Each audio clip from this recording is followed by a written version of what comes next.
Welcome to the Unsleever. Today I'm showing you Rihanna's discography box set. To make it a bit more fun, I will be ranking her albums from my least to my most favorite. And after that, I will show you the beautiful book included in this box set.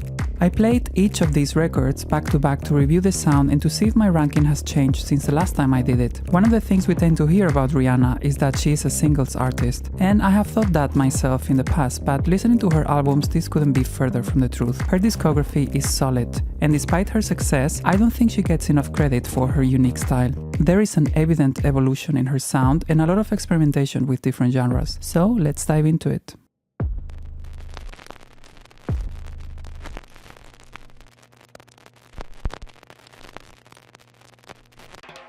This box set is so heavy. I would say it's at least 8 or 10 kilos. It comes with all 8 albums she has released to date, a hardcover book with reproductions of the CD booklets, and a slipmat.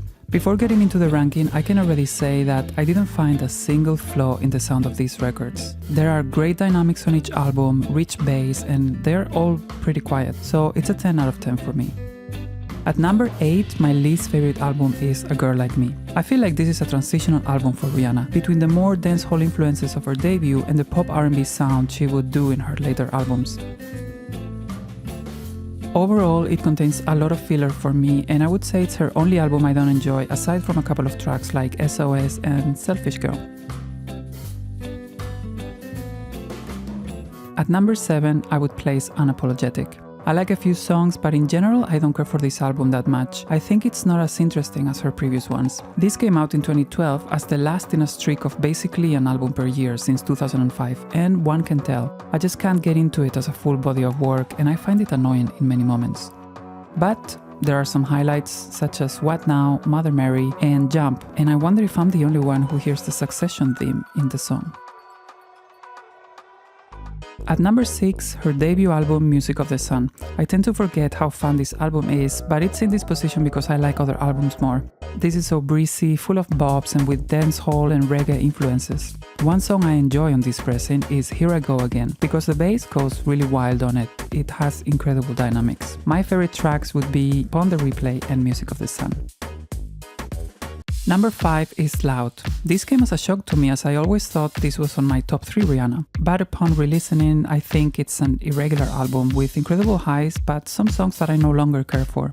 Visually, it's my favorite era though. All these photos and her looks are beautiful. My favorite songs are Man Down, S&M, What's My Name, and Only Girl in the World. At number 4, I have Good Girl Gone Bad. This is the album that really solidified her career as a hitmaker. It was a departure in sound for her, leaning more into R&B and introducing dance elements and even some 80s influence for the first time.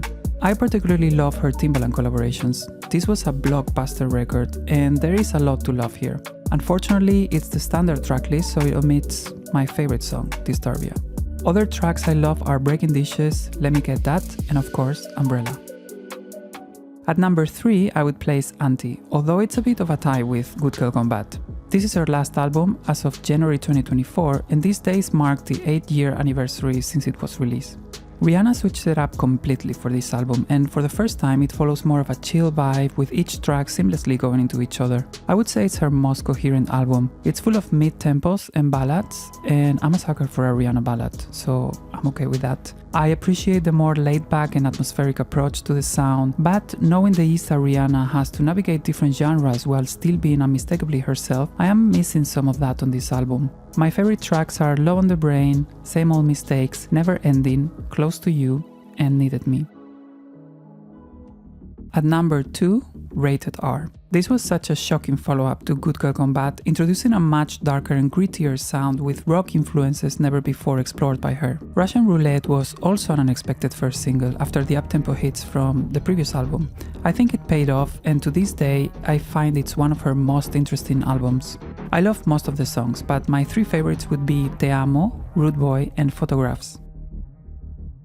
And my favorite Rihanna album is Talk That Talk. To me, this feels like the culmination of the experimentation from previous albums, especially Loud. But this collection of songs feels tighter than any of her other albums. It's a great pop record that has aged well, despite having a couple of tracks from the peak of the EDM era. Sad that this is just the standard tracklist, as the bonus tracks are also great. I enjoy this album a lot, and I find the ballads We All Want Love and Farewell among her best work. If I had to pick only 3 songs, they would be Watch and Learn, Where Have You Been, and Farewell. Finally, here we have the gorgeous book that comes in the box set. After re-listening to all her albums, I felt like I was traveling through the defining sounds in pop music of the 2000s and early 2010s. I think nobody illustrates this evolution better than Rihanna, and I cannot wait for whatever she has in store next whenever she decides to release it. We all know she's taking her time. But if her song Lift Me Up from the Wakanda Forever soundtrack is any indication of what's coming, I'm here for it because that's one of my favorite Rihanna songs.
That's all for today's video. Let me know in the comments how would you rank Rihanna's albums, and don't forget to like and subscribe.